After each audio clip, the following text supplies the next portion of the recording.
What's good, everybody? My name is Dee, and welcome back to Grown Up, where you already know what we do. We talk about life, being a grown up, all of that snazzy stuff that comes with adulting. And I also sprinkle independent music in there, and I give you guys a little bit of insight to the artist behind the music. So today, joining me, I have a brand new artist. His music is going to be featured very soon in the upcoming episodes of the podcast because he has an album that we will be talking about. He's dropping soon. So I'm going to let him introduce himself. He's going to say his name, where he's from, the genre of music that he does, and of course, how long he's been doing music. So welcome to the podcast. Hello, thank you for having me. I'm Alex. I perform under the stage name Your Man Alex Smith, and I'm from Brisbane, Australia, and I've been doing music for 9 years now, about to be 10 years next year. Wow. Okay. All right. So that clearly leads me to my first question. Tell us how you got started with making music. Who has been some of your influences along the way? Take us through that. Well, I think in terms of influences and stuff, my dad and my mum were big music lovers, and they were always playing music through the house all the time. So I got a healthy love of classic rock and Queen and Pink Floyd and stuff. Okay. Yeah. All right. Well, that kind of leads me to my next question. What's the kind of genre of music that is most popular, one, in your house, and then two, what do you think in Australia? Did you consider that when you decided to start making music? Was that like a part of your decision as well? I think, yeah, definitely in the house is all the oldies, 80s and 90s kind of stuff. Mm-hmm. In terms of Australia, I think that kind of the indie rock thing is what's going on. There's a radio station here called Triple J, and we kind of talk about like Triple J bait songs. So anything with lots of reverb and shout choruses and stuff tends to be what's getting big. But I didn't take that into consideration when I started because it wasn't the kind of music that I was into at the time, and I wanted to write the music I liked. So while it hasn't been great for like getting radio play, it has been good for my soul. That's good. Hey, you have to do what's good for you and not sometimes for everybody else. Sometimes you're the only person that might get it. So I understand. So your music sounds like a mixture of country and kind of alternative indie to me. Do you think that it's, as you kind of were touching on a little bit, is it harder for your music to get heard with your style? Have you received a good listening audience for the music that you produce? Yeah, I think it's difficult to sell because it's kind of a scattershot of genres, because I like to, I've got like an 80s driving power ballad, I've got like a jazz duet, country song, I've got all these different genres, and so when people are like, oh, what do you do? It's kind of hard to be like, oh, all of it, and like if you're playing a gig and there's people walking past, like they hear one song and they might be like, oh, I'm not really into country. Mm-hmm. And it's like, no, come back, I have other genres. So it's kind of like, if people listen, they tend to enjoy it, but it's kind of hard to get into it at first because you're like, what is this?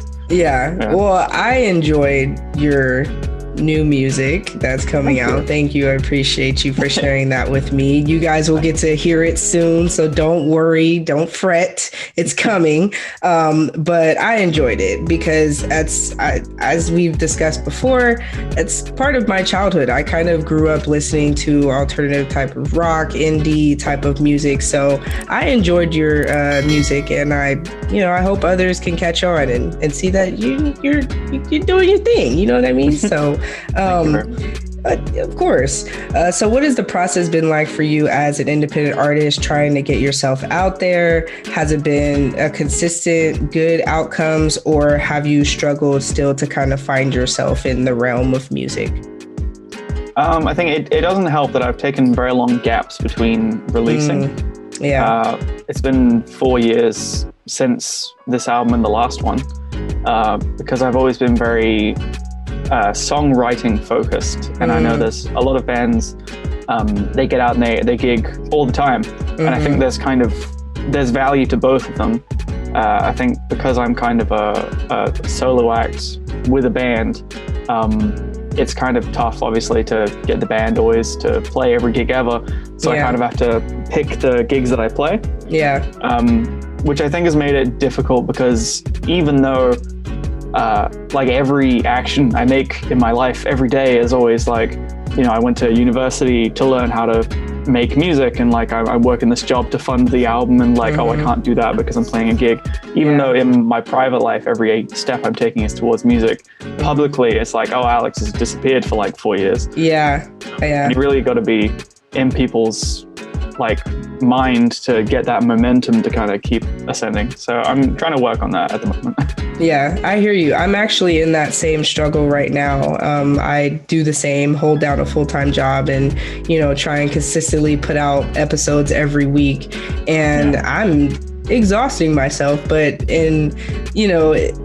because I'm able to still consistently at least put out an episode every week, I'm staying afloat. But also in, like you said, your personal life, I'm like drowning because I'm doing 12 hours and trying to keep up, and bills, and, you know, trying to stay consistent is very difficult. So I understand your struggle. As you can see, I'm very tired right now, so I get it, but we're making it. We're pushing through. So how's your support system in your area? I mean, of course, you said your family is supportive already. So how's the support system with outside?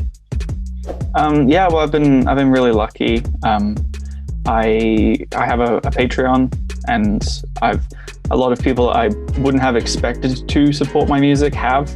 And I think it kind of helps fight / increases the imposter syndrome.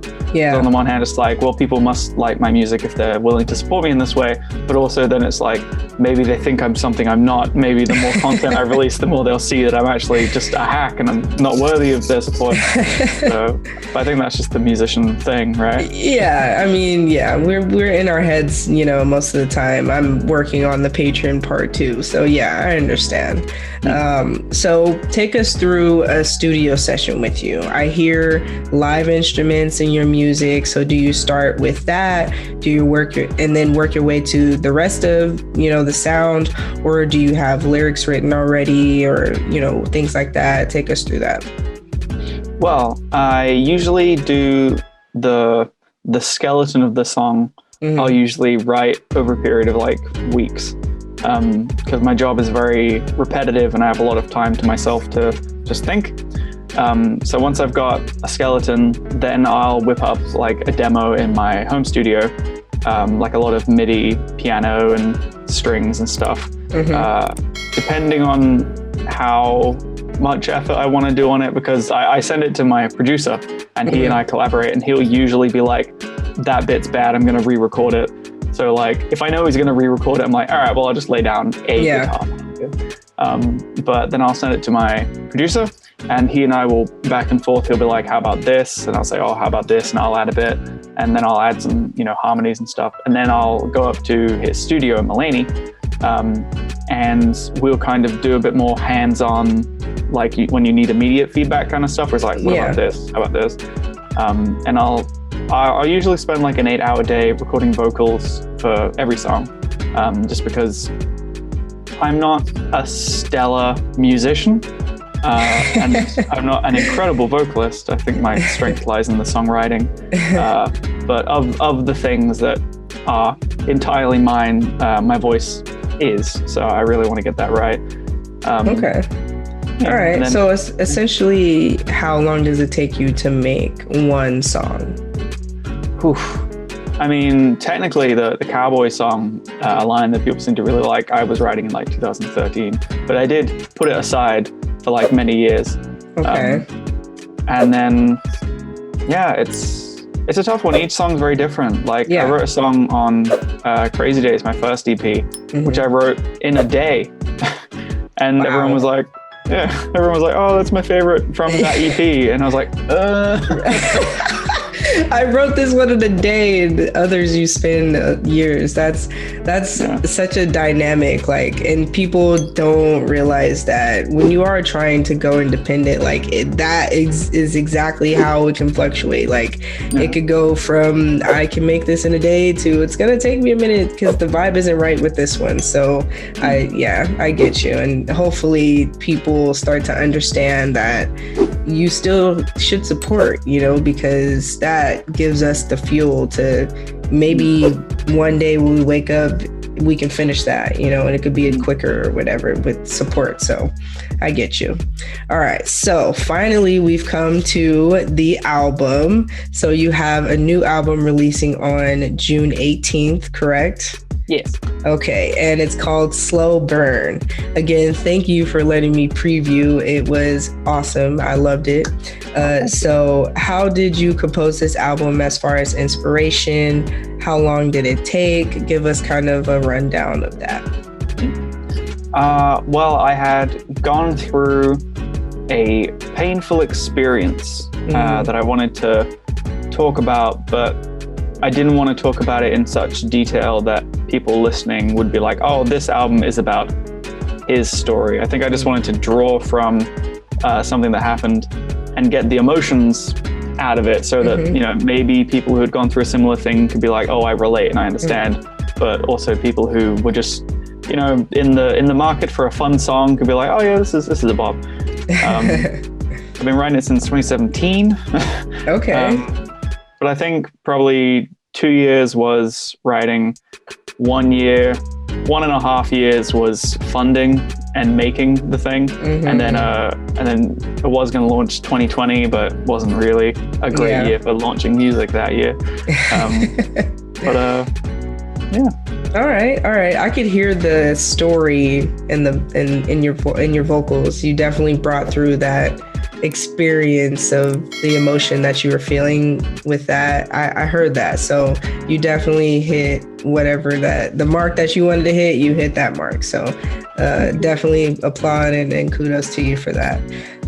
So has there been any obstacles that you've had to face along the way with pursuing music? Of course, we've talked about a few things, financials and writer's block and, you know, things like that. So, and my podcast is all about talking about the obstacles in life and overcoming them. So what helped you overcome them? Maybe who helped you and, you know, things like that. I think, it's definitely the people have helped because I have undertaken some big financial commitments because I know we already mentioned the finances, but damn, the finances have been a big one. I've been living on like $50 a week for the past 2 years. And I think that there were some people who were like, I can't watch you do this to yourself, and then bailed out of my life, which was difficult because I thought that we were very good friends, especially because I didn't feel like I was asking them for anything. But then there were some people who just were there for me. And like, you don't need to give someone money to be a good friend, you know? Definitely. You just got to be there for them. And it really, like, it's always such a cliche thing, but it really helped me figure out who my real friends were. But, you know, it did. No, it's the truth. Like, sometimes the cliche things are actually the truth, and we have to hear them from a different perspective, you know, and your situation going through that, I understand. Like, it's true. Maybe it's cliche, but it showed you who your real people are, who are the ones that are actually going to be there for you. And same. We're going through the same thing because podcasting, making music, it's all independent. So I hear you. I'm again going through the same type of struggle. So I love doing these interviews and connecting and finding that we're going through the same struggles and hear people, this is what we're going through, you know, so keep supporting and keep, you know, lifting us up because that's all we have in this life. So, has anyone ever told you, I know you just kind of touched on it a little bit, to stop doing music, to pick a career that's going to make you more money, of course. That's always the first one. I feel like way back in like 9 years ago, I think, and I could be remembering it wrong, but I feel like my parents may have gently been like, man, you can't sing. And I think my friends were also like, yeah, these songs are bad. And they were correct. I also have a podcast looking at how bad my first songs were. So like, they were all correct. But also those same people are now supporting me and like, you I think it's a thing of like, just because someone is bad now, like getting good is inevitable. It's just a matter of at what point you give up, Yeah. I just kind of touched on this a little bit with my previous interview that I did, that we were on that topic in the same sense of that you should still keep supporting, even if you're telling them like, no, this isn't a good one, because eventually, like you said, you can get good. Everything takes practice. So if you don't give up and you believe in yourself and this is exactly what you want to do and you keep pursuing it, eventually your dreams will come true. So hard work does pay off. All the cliches, we're going to say it here. Hard work pays off. All right. Well, thank you so much. We're going to be wrapping up here. In the future, where do you want to take your music? Do you want to maybe switch up your sound or add more collaborations? If you want collaborations, who would you want to collaborate with? Things like that. Well, yeah, I mean, now that I've kind of set this horrible bar of how much money I can pump into the project once the contracts fall away, and that's just money that I can spend. I'm like, all right, well, now I can put this much money into the project, and I want to make music videos and just like YouTube stuff, and I want to tour to exciting new places and so many cool things. Oh, I also want to try and turn this one into like a theater show, because I think it could go that way. But there's a cat in my garden. Sorry. I think it could go well. But we'll see. We'll see what happens. I just graduated uni in theory. So. Oh, okay. Congratulations. That's awesome. Thank you. So I'll have more time. Have you connected with any other independent artists? I have through my podcast, because I have guests on there. But also just generally when you play gigs, you bump elbows and you're like, hey, nice to meet you. And then you're kind of friends afterwards. So yeah. Okay. All right. Well, thank you again for joining me here on the podcast. I have a quick hot seat I want to put you in. Are you ready? Oh, yes. All right. There are 4 quick questions and you're just going to say the answer for me. Okay. So, favorite artist right now? Queen. Okay. Favorite tourist attraction that you are burnt out of? Noosa. Okay. Everyone, you can look that up afterwards and you can see what he's talking about. Favorite Australian food dish? Oh, man. I can't even think of Australian food dishes. We have no culture. Oh, my God. I got nothing. Oh, my God. No. Okay, favorite food? Chicken schnitzel. Okay, all right. Last one. Favorite thing to do when you're not making music? Probably just I've gotten into the habit of watching Futurama and eating Okay, that's good. That's taking time for yourself when you really need it. So that's not too bad.